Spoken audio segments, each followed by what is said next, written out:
नमस्कार दोस्तों, DD react के एक और एक्शन वीडियो में आप सभी का स्वागत है। मैं हूं आलोक। तो आज जो वीडियो लेकर आया हूं हारिस सुल्तान का वीडियो लेकर आया हूं। टाइटल है मुफ्ती तारिक मसूद पर गुस्ताखी का इल्जाम, इस आग में सब जलेंगे। तो जी हां, आप सबको तो पता ही है कि मुफ्ती तारिक मसूद जो पाकिस्तान के बहुत बड़े मुफ्ती हैं, लाखों में मिलियंस में उनके फॉलोअर्स हैं, आजकल विदेश में छुपे हुए हैं और वीडियो पर वीडियो बनाए जा रहे हैं, माफिया पर माफिया मांगे जा रहे हैं। कल तक जो गुस्ताखे रसूल पर लोगों के गले काटने का फतवा जारी करते थे, आज वो खुद पर जब सरतन से जुदा होने की बात आ गई है तो माफिया मांग रहे हैं। तो इस पर अब हारिस सुल्तान ने भी वीडियो बनाया है। चलिए देखते हैं क्या है वीडियो में। और कुछ दिन पहले मैंने एक वीडियो डाली थी मुफ्ती तारिक मसूद साहब के हवाले से, जो उनके ऊपर गुस्ताखी का इल्ज़ाम लगा। उसके अंदर एक वीडियो मैंने पुरानी भी उनकी शेयर कर दी, जिसमें कुछ उनका बयान था, लेकिन वो मुझे याद नहीं रहा कि उस बयान से वो दस्तबरदार हो चुके हैं, यानी उससे वो रुजू कर चुके हैं। तो इसलिए जब किसी की ओपिनियन चेंज हो जाती है तो उसके ऊपर मुर्दे इल्ज़ाम नहीं ठहराया जा सकता, बल्कि उस पे उसको अप्रिशिएट किया जाता है। तो मेरे से वो गलती हो गई थी, जिसकी वजह से मैंने वो वीडियो हटा दी थी। तो थोड़ा सा मैं आपको सियाको सबाक बयान कर दूं कि मुफ्ती तारिक मसूद साहब की एक वीडियो वायरल हुई जहां पे वो कनाडा में गए हुए हैं। तो उसके ऊपर उनके ऊपर गुस्ताखी का इल्जाम लगा। मेरी ओपिनियन में गलत इल्जाम लगा, मेरा नहीं ख्याल कि वो, लेकिन जैसा कि आपको मैं बड़े अरसे से कहता चला रहा हूँ कि पाकिस्तान में ये गुस्ताखी की जो आग लगा दी गई है, इसमें सब जलेंगे। और मेरा ख्याल से अब ये वो वक्त आ गया। मैं पिछले 5 साल से कह रहा था कि इस आग में सब जलेंगे। पहले बेचारे आम गरीब गुरबा लोग जलते थे, आसिया बीबी जैसे लोग जलते थे, जुनैद हफीज बेचारा सड़ा रहा है जेल में पिछले कुछ 10 साल से, और बेतहाशा इस तरह के वाकयात हैं। या तो उनको मार देते, भी पिछले हफ्ते में 2 लोग मारे, एक क्वेटा में मारा, एक डॉक्टर मारा। और अब वो वक्त ऐसा आ गया है कि जो उलमाए कराम हैं वो भी अब डरते हैं। मुझे अंदर की खबरें भी हैं कि बहुत सारे उलमाए कराम जो हैं बड़े बड़े, वो भी डरते हैं। बहुत सारे लोग, जैसे मुफ्ती तारिक मसूद वगैरह की बात ही नहीं है, बहुत सारे लोग डरते हैं, सही बात करना चाहते हैं लेकिन वो भी सही बात नहीं कर पाते, क्योंकि उन्हें भी डर लगता है कि कहीं उनको फुड़का न दिया जाए। और कहते सभी हैं कि नामूस रसालत की खातिर, रसूल की शान की खातिर जान भी कुर्बान। ये मिर्जा साहब कहते हैं मेरी नहीं तेरी जान कुर्बान, मेरी नहीं तेरी। तभी याद है कि किसी दूसरे की मोटरसाइकिल जला देते हैं, किसी दूसरे की गाड़ी जला देते हैं, किसी दूसरे को मार देते हैं, लेकिन जब अपनी बारी आती है तो सब डर जाते हैं। तो बहरहाल मुफ्ती तारिक मसूद के हवाले से ये बात करनी थी। ये वो वीडियो, बल्कि इस वीडियो को चलाने से पहले मैं जरा वो पुरानी वीडियो चला दूं, जो आज से 10 साल पुरानी वीडियो है। सुनिए जरा। मैं पूरी जिम्मेदारी के साथ ये फतवा देता हूं आप हजरात को, पूरी जिम्मेदारी के साथ, कि अगर आप अपने कानों से किसी को सुने गुस्ताखी करता हुआ रसूलुल्लाह सल्लल्लाहु अलैहि वसल्लम की शान में, पूरी जिम्मेदारी के साथ कहता हूं उसे वही मौत की घाट उतार दें। अदालत में ले जाने की जरूरत ही नहीं है उसे। हम इन मनहूस अदालतों को, जो मोहम्मद सल्लल्लाहु अलैहि वसल्लम की शान में गुस्ताखी करने वालों के लिए, तो ये मैं पहले से कहता रहा हूँ, शाह से ज्यादा शाह के वफादार। बट अगेन ये कहना जरूरी है कि आज से 10 साल पुरानी वीडियो थी, और वो भी किसी निजी महफिल में। तो इसके ऊपर आज से तकरीबन 5 साल पहले मुफ्ती तारिक मसूद साहब का एक बयान आया था, वो सुन लीजिए। अल्हम्दुलिल्लाह नहमदुहु व नुसल्ली अला रसूलिहिल करीम। ये जो इस वक्त आसिया बीबी का केस चल रहा है और इस पर एहतजाज हो रहा है, तो बहुत सारे लोग, मेरा एक बहुत पुराना क्लिप है, तकरीबन 8-9 साल पुराना क्लिप, जो एक पब्लिक स्पीच भी नहीं थी, एक निजी मजलिस में एक बात मैंने की थी, और उस बात में जो सियाक़ो सबाक़ था वो काफ़ी लंबी बात थी। उस सब को काट कर एक शॉर्ट क्लिप बनाया गया और मेरी परमिशन के बगैर उसको अपलोड किया गया। उस थोड़ी सी 2 नंबरी कर गए मुफ्ती साहब। ये इसको अनकंडीशनल अपॉलॉजी नहीं कहते, या लेकिन एनीवे कोई सियाको सबाक में, किसी भी सियाको सबाक में, ये जो वीडियो मैंने आपके सामने चलाई, जो ये कह रहे हैं आज से 5 साल पहले कह रहे हैं 10 साल पुरानी, तो ऑब्वियसली 15 साल पुरानी है।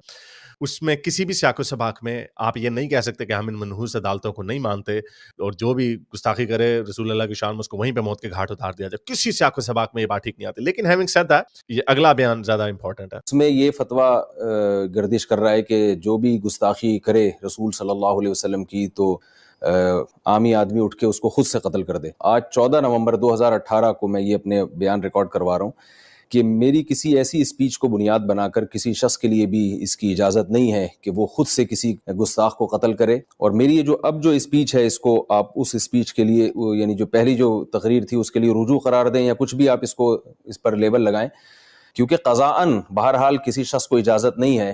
तो बहरहाल तो ये मुफ्ती साहब ऑब्वियसली इस फतवे से दस्तबरदार हो गए, तो now we have to take him on face value, क्योंकि again what matters is what somebody says in public, और वो ये पब्लिकली कह चुके हैं कि कोई भी खुद से किसी गुस्ताख को नहीं मार सकता। तो इसलिए वो पुराना जो वीडियो क्लिप है वो नल एंड वॉइड हो गया। वो हिस्टोरिकल रेफरेंस के लिए तो आप यूज कर सकते हैं कि ये उनका एक व्यू पॉइंट होता था, लेकिन अब उस पॉइंट ऑफ व्यू से वो हट गए हैं। तो ये वीडियो मैंने पुरानी वीडियो में डाल दी थी और उनके ऊपर मुर्दे इल्जाम इनको ठहरा दिया था, so I apologise, obviously that was a mistake on my part. लेकिन उसके अलावा एक और वीडियो है इनकी, और ये वीडियो शहबाज गिल ने भी शेयर की।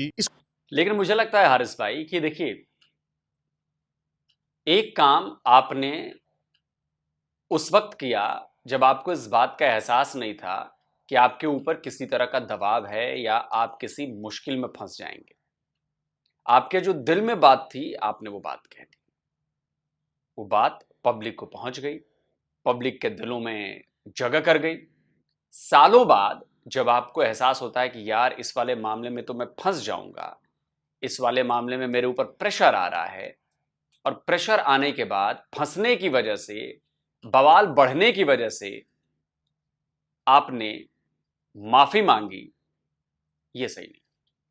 क्योंकि तब तक कुछ सालों में वो क्लिप, उनका वो फतवा लोगों के दिलो दिमाग में जगह बना चुका है। ये ठीक उसी तरह है जैसे पाकिस्तान की किताबों में पढ़ाया जाता है कि चारों जंगें वो जीते हैं, और पाकिस्तान की 99.9% जनता जो है इस बात पर यकीन करती है कि जी हां वो चारों जंगें जीते हैं। लेकिन असलियत कुछ और है। हम लगातार सबूत देते हैं, हम लगातार उसको काउंटर करते हैं, पिछले कई सालों से करते आ रहे हैं, लेकिन फिर भी इक्का दुक्का पाकिस्तानियों को छोड़कर हमने मासेस का माइंड कन्वर्ट नहीं कर पाए। हम वो उनको बिलीव नहीं करा पाए कि देखो जो आपने पढ़ा है, जो आपने समझा है, वो झूठी बात है। वो उनके दिमाग पर इस कदर छप चुकी है कि वो मानने को तैयार नहीं है कि ये झूठी बात है, हमें झूठी बात पढ़ाई गई है। वो उस झूठ को सच मानते हैं, उस प्रोपेगेंडा को सच मानते हैं। ठीक इसी सेंस में आप मुफ्ती की बात को लीजिए। मुफ्ती वो होते हैं जिनको लोग बड़े चाव से सुनते हैं, उनकी बातों पर 100% बिलीव करते हैं। और आज अगर तारिक मसूद को लाखों लोग फॉलो करते हैं तो उनकी जबान से निकला एक एक शब्द, उस पर वो यकीन करते हैं वो लाखों लोग। तो आज से कई साल पहले जब उनकी ये बातें, ये पहली बार तो क्लिप वायरल नहीं हो रही होगी, पहले भी इनको लोगों ने भेजा होगा, सुनाई दी, तब तो इनको वाहवाही लग रही होगी कि देखो मैंने तो कह दी। और इससे लोग बड़ा अटैच है ना। मुसलमानों को अटैच करने के लिए इससे बड़ी कोई बात नहीं हो सकती कि भाई गुस्ताखे रसूल, मैं तो कुछ भी कर जाऊंगा, मैं कानून नहीं मानता, मैं अदालतें नहीं मानता। तो उस चीज से लोग अटैच हुए। तो मैं इसको सही नहीं मानता कि आप बाद में आकर उस पर अपॉलॉजी कर दो, माफी मांग लो और दबाव में आकर माफी मांग लो। वो जायज नहीं, मेरे हिसाब से जायज नहीं। आप कुछ भी कर लो, आपके जबान से वो बात निकल गया, बाद में लाख सफाई देते रहो, लाख सफाई देते रहो बाद में कि जी मैंने तो इसके लिए नहीं कहा था और मैंने तो उसके लिए नहीं कहा था। अभी जो तारिक मसूद के साथ हुआ है, वो बात उन्होंने सच कही, उन्होंने बात रेफरेंस लेके कही, उन्होंने बात, उसमें कोई गलती नहीं, लेकिन वो बात तो निकल गई। अब बात निकल गई तो उनके विरोधियों ने पकड़ लिया तो उसको एक मसला बना दिया। मसला इतना बढ़ गया है कि अब उनको डर लग रहा है, सफाइयां देनी पड़ रही। तो अब तो वो डर में सफाई दे रहे हैं ना कि जी अगर मुझसे गलती हुई है तो मेरी मंशा नहीं थी, ऐसा नहीं था, वैसा नहीं था। तो एक बार जो बात निकल गई वो निकल गई।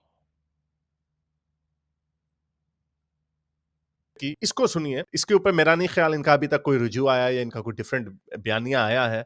आई होप कि जब ये गुस्ताखी के इल्जाम से छुटेंगे तो शायद इनका बयानिया आ जाएगा उस वक्त। लेकिन फिलहाल ये सुनिए कि ये क्या कह रहे हैं। लेकिन चूंकि गवर्नमेंट ने एक लॉ बनाया है कि ऐसा ना हो कि लोग पैगंबरों की गुस्ताखियां करते रहें और बाद में जब पकड़े जाएं तो कहते हैं हमने तौबा कर ली। तो ऐसा ना हो, क्योंकि हमें तो नहीं पता दिल से की है, ऊपर ऊपर से की है। तो इसलिए जो गवर्नमेंट लॉ है वो यही है कि अगर कोई शख्स खुले लफ्जों में पैगंबर सल्लल्लाहु अलैहि वसल्लम की गुस्ताखी करेगा तो वो तौबा अगर करता है तो अल्लाह तो दिल के हालात जानता है, लेकिन गवर्नमेंट फिर पाबंद होगी कि उसको सजा दे ताकि ये गुस्ताखियों का दरवाजा बंद हो जाए। तो ये बंद हो जाए। तो ये हम कैसे मान लें कि आपने ऊपर ऊपर से तौबा नहीं की है? हारिस भाई शायद आप मेरा पॉइंट समझे। आप उन्हीं की जुबान में हम ये कैसे मान जाए कि आपने ऊपर ऊपर से तौबा नहीं की? आपके दिल के अंदर क्या है? कोई क्यों विश्वास करे आप पर? आपने ही बात कही। तो क्या आप इस बात के लिए तैयार हैं तारिक मसूद साहब कि पाकिस्तान की कोर्ट में आप पर सुनवाई हो, आपके खिलाफ केस हो, 295C जो ब्लास्फेमी का केस है उसके तहत सुनवाई हो और आप पाकिस्तान में प्रेजेंट हो, आए, बाहर किसी दूसरे देश में दुबक कर बैठे ना रहें, क्या आप आएंगे? मैं जानता हूं आप नहीं आएंगे और आप अगले कई सालों तक पाकिस्तान की जमीन पर कदम भी नहीं रखेंगे। मैं ये लिख के दे सकता हूं, गारंटी। मेरी बात याद रखिएगा आप लोग। बंद हो जाए। तो ये इनका व्यू पॉइंट था कि तौबा नहीं चलेगी। अब ये वाली आई होप कि इसके ऊपर भी वो रुजू करें और अपना बयान बदलें, क्योंकि जितने स्कूल्स ऑफ थॉट हैं उसके अंदर तौबा की गुंजाइश कहते हैं कि है, लेकिन मेरे पास कुछ ऐसी एग्जांपल्स भी हैं जहां पे लोगों ने सारी बात है गुस्ताखी की, बल्कि रसूल अल्लाह के बिहाफ पे लोगों ने गुस्ताखों की गर्दनें उड़ा दी। तो ऐसा तो होता रहा, लेकिन anyway this is not the time to speak about it. तो आई होप कि इसके बाद जो ऐसा ये कह रहे थे कि बाद में तौबा मानी नहीं जाएगी, तो अब चूंकि इनके ऊपर एक इल्जाम लगा हुआ मेरे नजर में, तो एक ये इल्मी तौर पे इन्होंने एक बात की जो कि सही बात है कि कुरान में ग्रामर की मिस्टेक्स हैं। ये हमारे ये टीएलपी टूएलपी के जो पेंडे हैं इनको तो कख नहीं पता, इनको क्या पता, ये तो रटे मार मार के इन्होंने कुरान हिफ्ज किया होता है। ये लिंग्विस्ट तो नहीं है, मैं भी नहीं हूं, लेकिन जो अरबिक लैंग्वेज के लिंग्विस्ट हैं वो कहते हैं कि इसके अंदर ग्रामर की मिस्टेक्स हैं। तो ये इस तरह की एक बात कर रहे थे।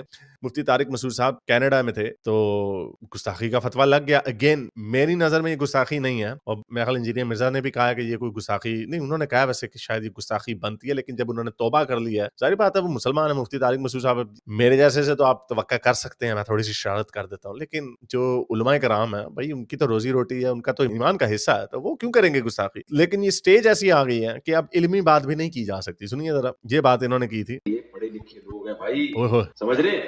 कनाडा के लोग, ये कोई पीएचडी स्कॉलर होगा, कोई साइंटिस्ट होगा, कोई बहुत बड़े बड़े स्कॉलर हैं। हमारे नबी के बारे में पूरी उम्मत का इजमा है भाई, ना लिखना जानते थे और ना पढ़ना जानते। अबे भाई फिर क्यों फॉलो कर रहे हो यार? खुद बोल रहे हो कि ना लिखना जानते थे और ना पढ़ना, उम्मीद और उम्मीद है, और ये कुरान शरीफ में भी है, लेकिन अभी जिसका हम कुछ और मतलब अपना लोग ये टीएलपी वाले बांदर हैं जो निकाले। और ये बात सच है, पूरी हम बचपन से बड़े हुए ये सुनते हुए कि रसूल लिखना पढ़ना नहीं जानते थे। ये असल में ये एक डबल एज सॉर्ड थी। वो ये थी कि ये एक तरीके से आर्गुमेंट पेश किया जाता था कि जो बंदा लिखना पढ़ना नहीं जानता उसके पास इतना इल्म कैसे हो सकता।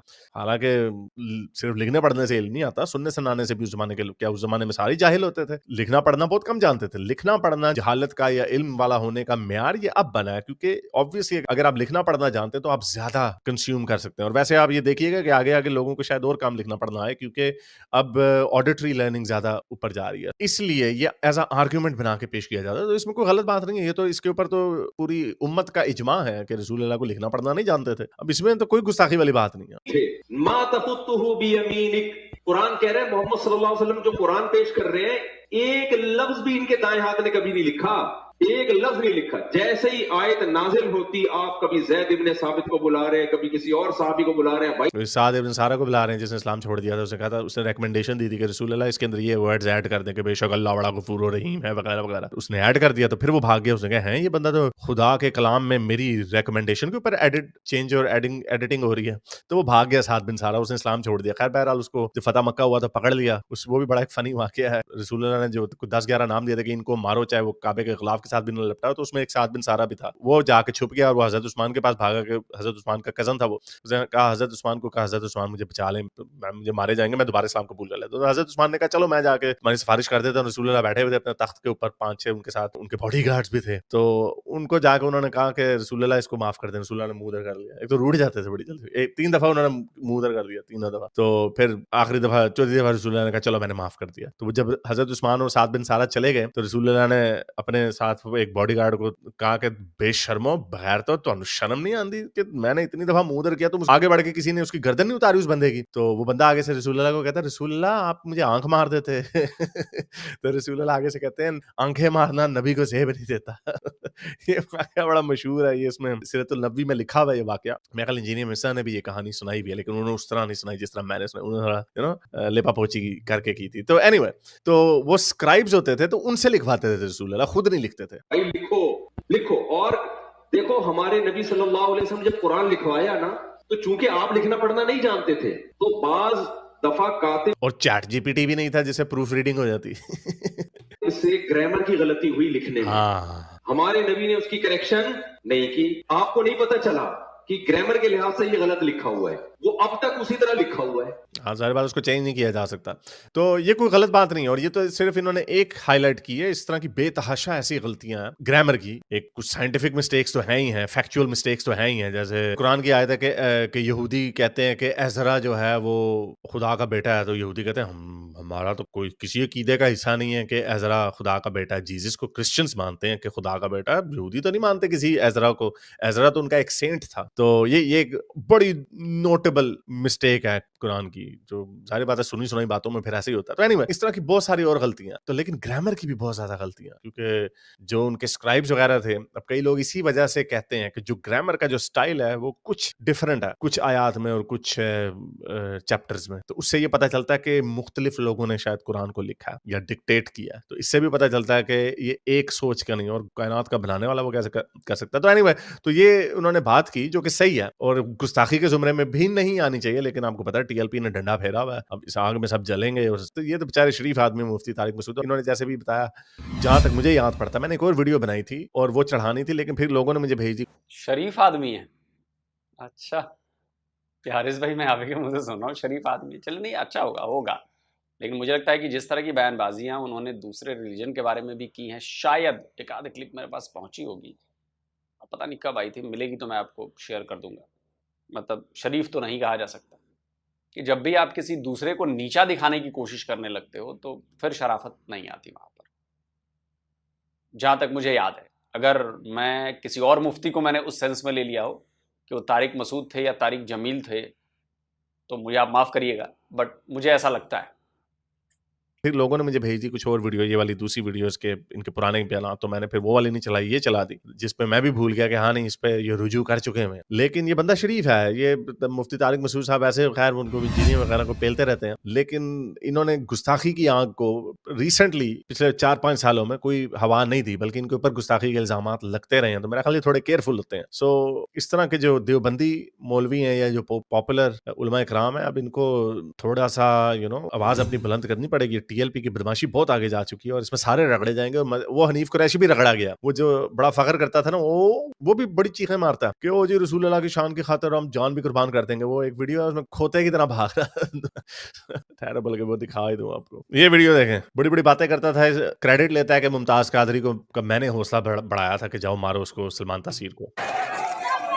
ये भाग रहे हैं यहाँ पे, ये हनीफ कुरैशी को जी पत्थर मारने जूते मारने के लिए लोग जा रहे हैं। ये उसकी गाड़ी दुम दबा कर भागा है जी यहाँ से।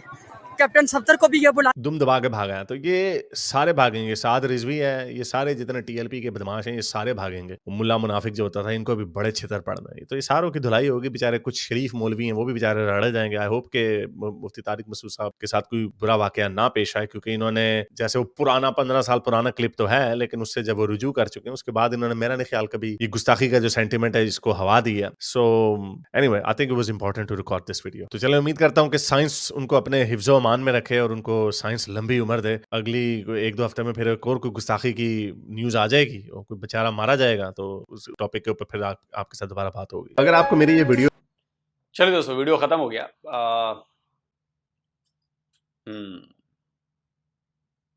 कहीं ऐसा तो नहीं है तारिक हारिस भाई की आपके पास भी किसी के से कॉल आ गई और आप दबाव में आ गए कि नहीं नहीं तारिक मसूद के फेवर में वीडियो बना दो?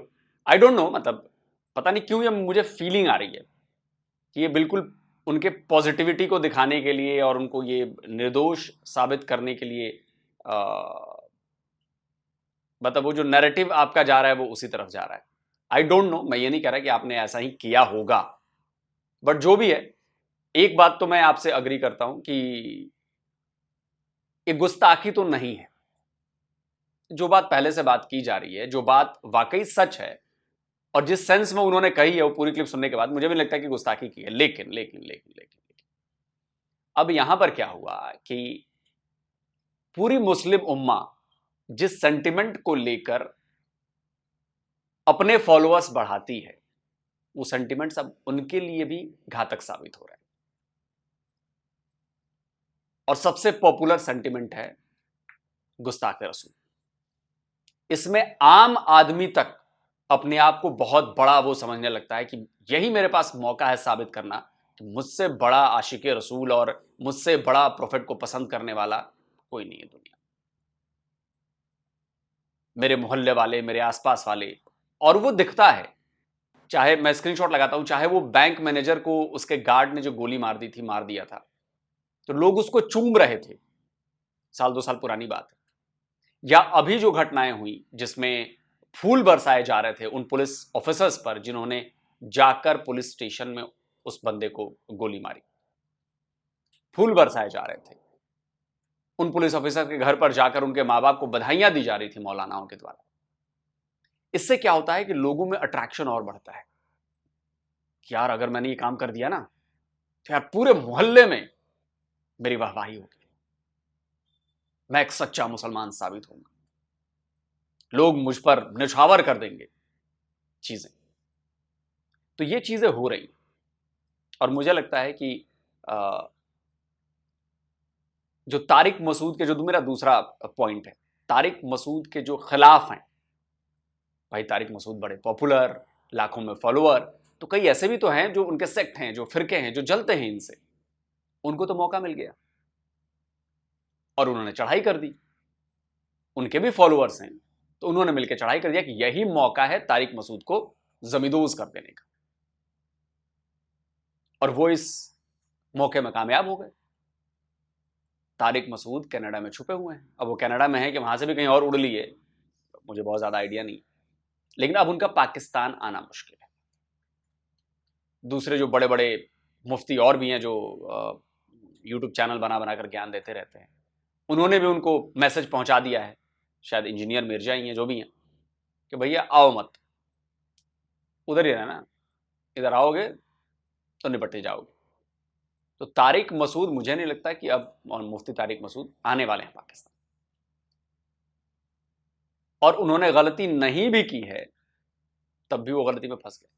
यही चीज तो बाकी जो नॉन मुस्लिम्स हैं, जो हिंदू हैं, बाकी लोग खिलाफ, जो क्रिश्चियंस हैं, उनके खिलाफ जो ये ब्लास्फेमी का लॉ लगाते हैं, यही चीज तो वो भी कह रहे हैं कि भाई हम तो उस चीज के लिए मारे जा रहे हैं जिसके हम जो काम हमने किया भी नहीं। भाई आप एक सोचिए, क्या वहां पर जो हिंदू हैं, जो क्रिश्चियंस हैं, जो या दूसरी माइनॉरिटीज हैं, क्या वो नहीं जानते कि आप जहां पे 98% मुसलमान हैं, वहां पर अगर आप प्रॉफिट के खिलाफ कुछ बोलते हो, करते हो, तो मारे जाओगे। किसको अपनी जान प्यारी नहीं है? क्यों वो ब्लास्फेमी करेगा? सबसे बड़ा सवाल ये है। वो तो सोचेगा भी नहीं कि भाई 98% मुसलमान है, मैं क्यों ब्लास्फेमी करूं। तो लोगों को ये समझना चाहिए कि जो अगर ब्लास्फेमी का आरोप लग रहा है जिसके ऊपर, ये उसके खिलाफ साजिश है, अपनी दुश्मनी निकाली जा रही है उससे अपना काम निकलवाया जा रहा है ब्लास्फेमी का नाम लगाकर, और चूंकि उसमें सारी मुसलमान एक हो जाएंगे। भाई अगर मैं कहीं माइनॉरिटी में हूं और 98% लोग एक ही समुदाय से ताल्लुक रखते हैं, मैं उनके खिलाफ जाके उनके प्रॉफिट के खिलाफ क्यों बोलूंगा? मैं पॉइंट है कि नहीं है? लेकिन अगर किसी को मेरे साथ दुश्मनी है, किसी को मेरा बढ़ना पसंद नहीं आ रहा है, किसी को मेरे ऊपर दबाव डालने की, ये जमीन तू दे दे, मुझे दे दे, मैं नहीं दे रहा, तो वो धीरे से उसने मौका देखा और ब्लास्फेमी का आरोप मुझ पर लगा दिया। अब मैं चाहे लाख सफाई देता रहूं, कोई नहीं सुनने वाला, मेरी तो लिंचिंग होगी। यही हो रहा है। तो अब तारिक मसूद बचते हैं कि नहीं बचते हैं, अब ये देखना होगा। देखिए, बच गए तब भी बदनामी है, नहीं बचे तब भी बदनामी। जल्दी मिलता हूं एक और नए वीडियो के साथ। नमस्कार, जय हिंद। तो अगर आप चाहते हैं मुझसे बात करना, मुझसे कोई सवाल पूछना, तो फैन कॉल पर आप मुझसे कनेक्ट हो सकते हैं। फैन कॉल में ये सुविधा है कि आप अपने हिसाब से वहां पर जाकर टाइम स्लॉट बुक कर सकते हैं कि आपको फलाने दिन मुझसे बात करनी है, फलाने टाइम पे मुझसे बात करनी है। लेकिन ये भी बता दूं कि ये पेड सर्विस है,